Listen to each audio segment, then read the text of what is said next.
Venezuela 101. We wish to inform our listeners that for the production of this episode, the voices have been dubbed from Spanish to English using artificial intelligence.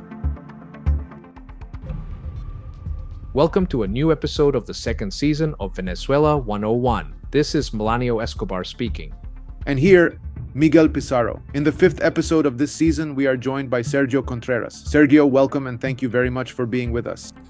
Thank you for inviting me and for allowing me to reach all your listeners.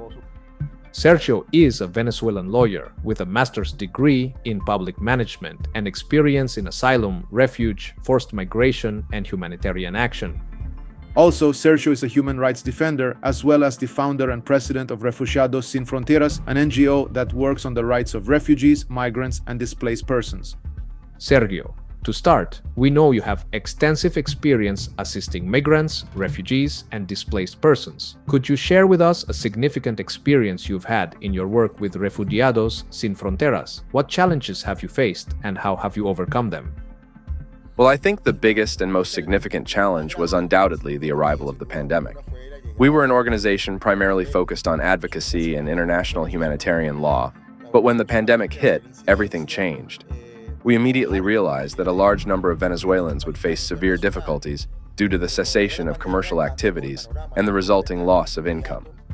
We created an emergency aid plan and began doing something we never thought we would: finding a location, recruiting Venezuelan chefs as volunteers, managing a large quantity of food, and in partnership with a large company, delivering these meals to Venezuelan asylum seekers and refugees to avoid displacement and the spread of the pandemic. This project started from scratch with great effort, and over time we realized that we needed to go further.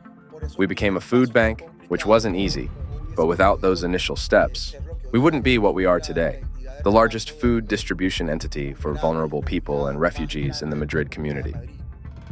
Sergio, related to this, your activism in assisting migrants and refugees goes hand in hand with human rights activism. I'd like to bridge this effort with the political context. How have you seen the mobilization of the Venezuelan diaspora in Europe? What actions have you seen being taken to address issues affecting Venezuela? And fundamentally, what role do you think migrants play in their host countries regarding this context and situation? Well, one thing we've noticed throughout our journey across Europe is the significant number of Venezuelans in countries like Germany, not to mention Spain and Portugal.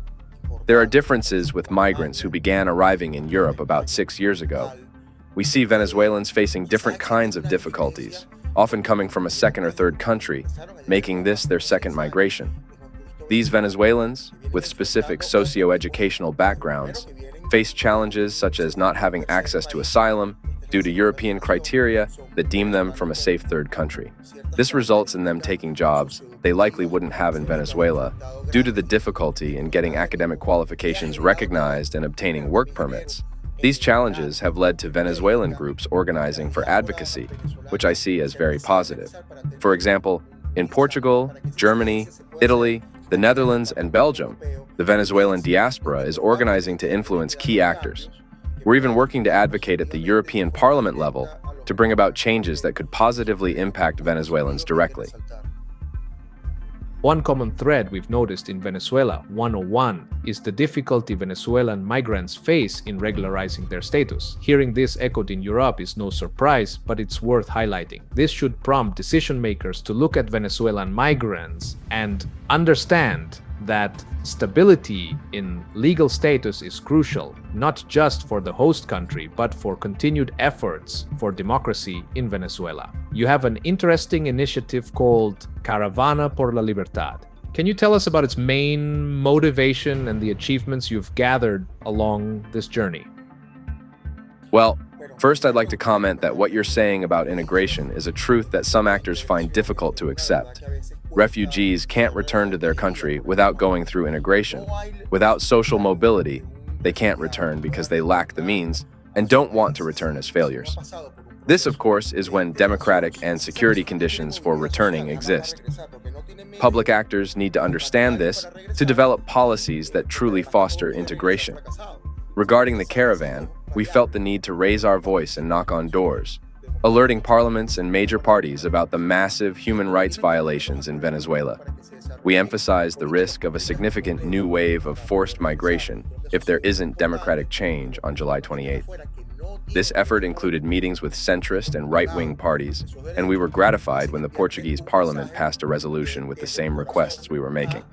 We've also seen positive responses in Belgium and other parliamentary representations, showing a clear intention to support our cause at the European level. Moreover, meeting with organized diaspora groups across Europe and holding activities in major squares allowed us to send a message to those who can vote in Venezuela.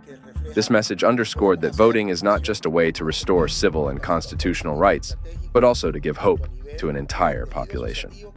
The caravan reflected what we can achieve by working together, even without resources, demonstrating the power of strategic, collaborative efforts across a continent. Sergio, during your caravan, everyone saw your videos and photos of Venezuelans' banners and your meetings in public squares and at the United Nations in Geneva. If you had to summarize the most repeated message in these diaspora events, what would you say it was? And lastly, how can diaspora organizations be useful and contribute to their communities and Venezuela in today's context? The most repeated message was a call from Venezuelans abroad to those in Venezuela who can vote. Let me return, your vote will bring me back. We heard this repeatedly in The Hague, Brussels, and Rome. Lastly, we need to understand that Venezuelan organizations must think and act in networks with shared strategic goals to enhance the power of associative efforts. No organization can go as far alone as it can when working together. One major takeaway from the caravan is that success comes from creating and building together, from organizing electoral witnesses at every table to gathering efforts to hold a major meeting in the European Parliament for Venezuelans, to be recognized as refugees under the Geneva Convention. Acting and thinking in networks is a guarantee of strategic success. Thank you very much, Sergio, for being with us today. Your work is invaluable, and the testimonies you've gathered are something we all need to appreciate. Thank you again for being with us, and best of luck with everything ahead. I'm taking away 3 points from our conversation, Sergio. 1. There is no return without integration and stability. 2. The vote of those organizing for the July 28 election is the primary driver for potential return. And 3. Addressing the root issues of democracy and the humanitarian emergency in Venezuela is the best way to help the migrant crisis. Thank you, Sergio, for joining us today. Thank you both. Hugs to everyone. In addition to our personal accounts at Miguel Pizarro and at Melanio Bar, you can also follow us on Instagram as @Venezuela101_. Remember, you can listen to us on Apple Podcasts, Google Podcasts, Spotify, and YouTube. Venezuela 101.